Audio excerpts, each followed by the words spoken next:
Is the border crisis finally over, or are we just witnessing the beginning of a massive, unprecedented demographic shift in the United States? For years, the American public watched in frustration as record-breaking illegal immigration numbers defined the national conversation, leaving many to wonder if the concept of a secure border had become a relic of the past. But today, the narrative has taken a sharp, decisive turn. Before we continue, if you want to stay on top of everything happening in U.S. politics, hit that subscribe button right now and leave a like. It really helps this channel grow and ensures you get the updates that matter most as they happen. According to new data released by the Department of Homeland Security, the landscape at the southern border has undergone a total transformation. President Donald Trump's first year back in the Oval Office has seen more than 3 million illegal immigrants depart the United States. Perhaps most shocking is the revelation that 2.2 million of those departures were classified as self-deportations. This isn't just a minor fluctuation in the numbers, it is a fundamental redirection of migration patterns that were once thought to be irreversible. The DHS isn't just sitting back and watching this happen, they are actively facilitating it through the CBP Home app.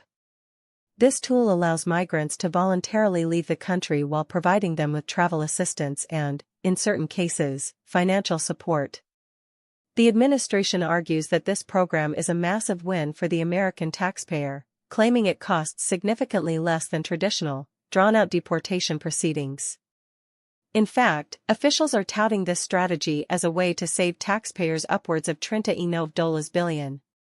But the numbers don't stop at voluntary departures. The administration reports that they have deported nearly 900,000 individuals and arrested another 900,000 as of mid-May. When you look at the macro view, the results are undeniably staggering. Border Patrol has gone an entire year without releasing illegal immigrants directly into the U.S. interior after apprehension. This marks the total end of catch-and-release policies, a practice that defined the previous administration's approach for years. If you look at the raw data from April, Border Patrol recorded just 8,943 apprehensions at the southwestern border.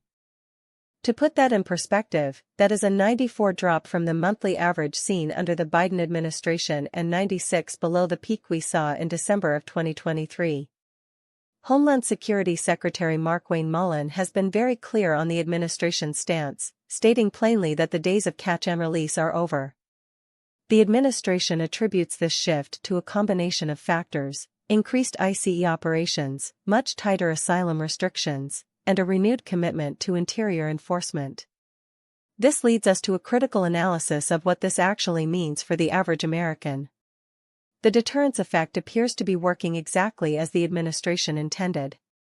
By creating a system where the cost and difficulty of staying illegally outweigh the benefit, they have effectively signaled to the world that the borders are closed.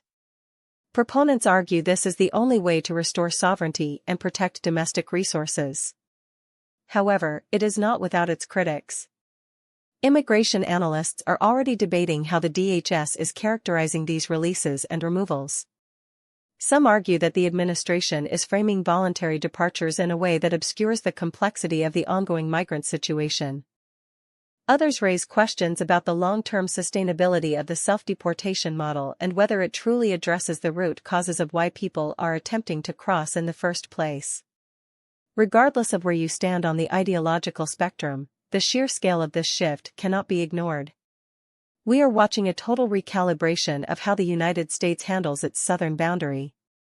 The question now becomes, is this a permanent fix, or are we just seeing the immediate results of an aggressive, top-down enforcement strategy? Will this momentum continue into the next year, or will new challenges emerge to test this newfound control?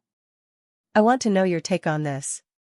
Do you believe this self-deportation model is the correct approach to handling our immigration crisis, or do you have concerns about the numbers being reported? Drop your opinion in the comments below. I read every single one, and I want to hear what you think about the future of our border security. The data is clear, the policy is shifting, and the impact is being felt across the country. We will continue to track these numbers as they develop. Stay informed, stay critical, and I will see you in the next video.